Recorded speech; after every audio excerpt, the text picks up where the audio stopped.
Hi, Facebook. I promised over the weekend that I would come today and do a live stream over holistic and home remedies for anxiety. So, Facebook is building an audience for me. Fabulous. So if you do pop in, make sure you let me know that you're here and I'll say hi to you. Or if you have a question, I'd be happy to answer that as well. So let's talk about anxiety. It's one of the most common forms of mental stress in the entire world. So it is very likely that you either suffer from anxiety or you will at some point in your life. And it may not be you may not have full panic attacks, but I mean, anxiety is pretty synonymous with worry. And so oftentimes, if you're worried about something or anxious about something, that's a form of anxiety.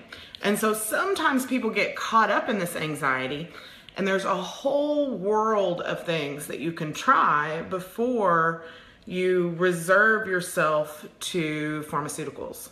I heard an interesting comparison the other day or I believe I read it, that pharmaceutical companies are going by the way of tobacco companies, because that's the level of deceit and corruption and profiteering and different things that are going on behind the scenes with people like the FDA and pharmaceutical companies, and that in contrast or in comparison to what happened with the tobacco companies when they encouraged people and advertised people to smoke and didn't let people know about the dangers of doing that. My hair's doing crazy things today. Okay, so back to anxiety. That's what we're talking about today. Like I said, it's one of the most common forms of mental stress out there. Almost everyone suffers from it at some point, and a high percentage of people suffer from it quite regularly. And there's some things to do some things you can do to help fight off an anxiety attack, or I don't want to use anxiety attack necessarily, but how to reduce anxiety, reduce your baseline anxiety. One of those things is chamomile tea. And I would of course encourage you, actually wait, before I give you all of them, let me go ahead and give the disclaimer that I'm not a doctor and I don't play one on TV. So anything that you try, ultimately you're responsible for your own health. So back to the anxiety stuff. Okay. Chamomile tea. That's probably the simplest and most most reachable for everyone, right? So every grocery store, whether you have a Walmart or, a big fancy Whole Foods, has some form of chamomile tea. And chamomile tea has two active ingredients, and I wrote them down because I can never remember, and I'm probably going to butcher the active ingredients, but apigenin and luteolin. And those are the two active ingredients in chamomile that help encourage relaxation. Now, it might take 2 or 3 glasses of hot tea of chamomile tea to bring down anxiety. And it also can give you a sleepiness effect, so you might not want to use that in the middle of the day or in the morning. Thanks for the thumbs up. But that's definitely an option. The second thing is, this is kind of the second and third thing, is omega-3s. Now, you want to take a good quality omega-3s. It reduces the level of stress hormone in the body, so it reduces adrenaline and cortisol, which lead to chronic stress and anxiety. You can find it in your diet in oily fish like good quality tuna and salmon.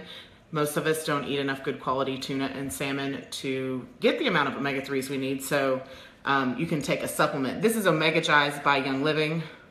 There's a glare. It's a great product. I also highly recommend Nordic Naturals. They have a great omega-3 product, and I did see that brand in Kroger the other day, so you don't have to order it online anymore. So the recommended dose is between 1 and 3 grams. So that's 1 in 3,000 milligrams, because a lot of times the dosage is written out in milligrams, and that's what I'm trying to see here. So these are 445 milligrams per capsule. I take between 4 and 6 of these a day, and I'll tell you a little trick on, you need to take these every day whether you have anxiety or not. It serves a whole host of functions for immune system, for brain health, to prevent things like Alzheimer's and dementia, those sort of things, to preventing wrinkles and keeping your skin looking young, to helping your digestive tract. There's lots of important reasons to take omega-3s, but not just anxiety. But if you do have anxiety, then start taking those omega-3s if you're not. And if you are taking them, up the dose. So most bottles will say, this one says take 4. Most of them aren't as generous in their dosage. They'll say take 1 or 2 a day. I advise people to start with the recommended dose on the package, and then add one every day until you have a loose bowel movement. So until you have loose stool, and then back one off. And that's your optimal dose of omega-3s. And you also want to make sure on that note that you use omega-3s and not omega-3, 6, 9, because you get enough of the 6 and the 9 in your everyday foods. Let's see what else. Oh, rosemary. Rosemary is another really great one, and you can either use the oil. I don't have any rosemary oil to show you. Just make sure you're using high quality oils. But it's been shown to reduce anxiety symptoms. So it's, again, most frequently available in an essential oil. And so you'll want to heat up 2 cups of water, and then add 2 to 4 drops of rosemary oil to that, and then just inhale the steam. You can also use a diffuser. You can also put it in a roller and use it, but it's the inhalation, the aroma effect of that, and not the topical effect that has the anxiety reducing abilities. It has, they say it has a calming and soothing effect. Another thing that has a calming and soothing effect is lavender. You can see that there. So it's been used for centuries and centuries and centuries for reducing anxiety and depression.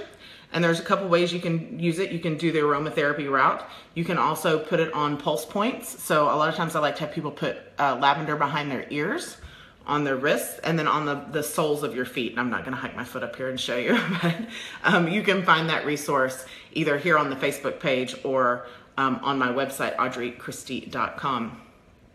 And you can also have a massage, which is anxiety reducing, and ask them to use lavender oil. Lavender, like rosemary, and like chamomile tea, you can use at will. So that's something that you can use anytime. It'd be difficult for you to use so much that you cause a problem. And then the next thing, I think, what are we on? This is number 4. So we talked about reducing anxiety with omega-3s, chamomile tea, rosemary, lavender. So number 5 is physical exercise or movement. So, excuse me, is to get your body moving. And it doesn't have to be, you don't have to go to the gym. You don't have to run a marathon. Just get out and walk. And physical movement actually, I mean, well, there's 2 benefits. One, it burns nervous energy. It burns anxious energy. And then 2, it actually causes a chemical reaction in your body that produces endorphins, which is counteractive to anxiety. They're feel-good hormones. They improve your mood. And it keeps you healthy. It helps prevent all sorts of conditions which are associated with anxiety, like blood pressure and diabetes. And again, you don't have to spend hours working out. Just 15 minutes, 30 minutes a day. It can be broken up into 5-minute intervals, moving your body. And then number 6, and if you can combine these 2, kill 2 birds with 1 stone, is get out in the sunlight. Well, vitamin D is one of the most newly researched, they call it, and I think I've explained this before, they call it a vitamin, but it's actually a hormone in your body. But sunlight combined with physical movement is an extremely effective treatment for anxiety. And sunlight cures a lot of things, depression. Even just 15 minutes of fresh air and sunlight can have a big, big impact on your body. So once you get sunlight on your skin, you're not gonna wanna have sunscreen on. Your body's vitamin D production increases, and that actually relieves depression, gets rid of anxiety symptoms, and helps improve your mood. And like I said, if you can combine number 5 and number 6, so physical movement and sunlight together, it's a recipe for completely getting rid of your anxiety altogether. Now, I could probably go on for another, however long this has been, on a whole lot of other cures or home remedies for anxiety and depression. The last thing I'll talk about is crystals today. And then if you guys have questions, post them below. I'm gonna do a part 2 tomorrow with some additional information. But citrine, green adventurine, Sorry, it has a little scuff on it, kind of caught my eye. And then these two are both blue lace agate, but they're one's tumbled and one's raw or rough. These are all really great stones for reducing anxiety, and so you can carry them with you. You can put them in your pocket, in your purse. You can put them in your pillowcase. If you have kiddos that are super anxious, you can put this combination in one of those Scentsy animals that I showed you last week, where you unzip their back hatch where you put the smelly scents in, and you can add these with a drop of lavender and a drop of, I don't have rosemary, this is peace and calming, which also works really well, but a drop of lavender and a drop of rosemary. And then of course have your kids on omega-3s, but that's for a different day. Okay, so we don't have any questions, again, because probably most of my audience is at work. Well, I'm at work right now. So if you guys do have questions, let me know, and I'll be back tomorrow with part 2. Bye.